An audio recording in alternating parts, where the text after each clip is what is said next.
এখানে আমাদের আদর্শ পল্লীর অবস্থা দেখেন, পানি জমে কি অবস্থা হয়ে গেছে দেখেন, গাড়ি কিভাবে নিচ্ছে, নদী হয়ে গেছে, ড্রেন ভরে পানি জমে গেছে দেখেন, দেখছেন। এটা আমার পুরো বারিন্দা দিয়ে আপনাদের দেখাচ্ছি কি অবস্থা। তো মিরপুর 10-এর অবস্থা তো খুবই খারাপ, সব জায়গায় অবস্থা খুবই খারাপ এই বৃষ্টিতে। যে নিম্নচাপ পড়ছে, এই এটাতে বৃষ্টির এই যে অবস্থা দেখেন, দেখছেন। সারা রাত বৃষ্টি হলে কি অবস্থা হবে। আসসালামু আলাইকুম, আপনারা সবাই কেমন আছেন?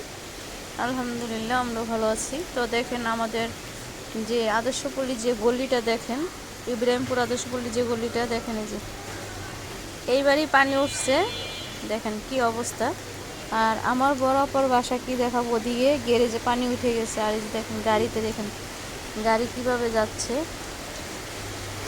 তো আপনাদের সাথে এটা শেয়ার করলাম, দেখেন দেখছেন কি আস্তে গাড়ি যাচ্ছে।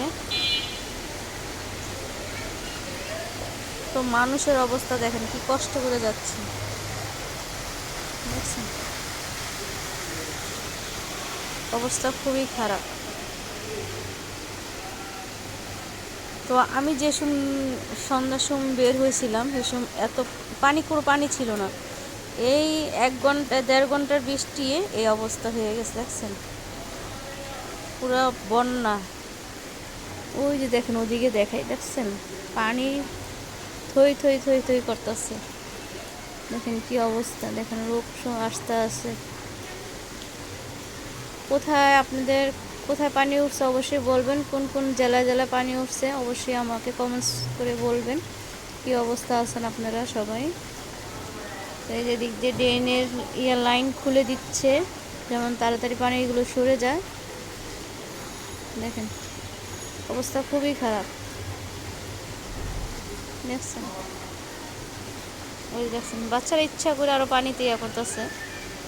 তো আমাদের আদর্শপল্লীর এই পানিগুলো সব বৃষ্টির পানি, কোনো ময়লা পানি না।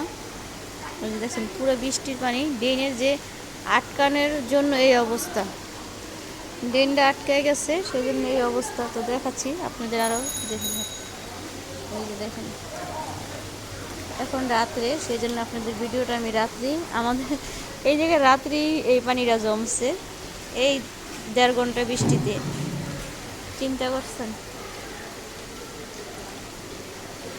তো বাচ্চারা তো নামবেই না, যাদের দরকার লাগতেছে তারা নামতেছে। তো ঠিক আছে, ভালো থাকবেন, আল্লাহ হাফেজ। সবাই যেন দোয়া করবেন, যে জানা আছে সাবধানে থাকবেন।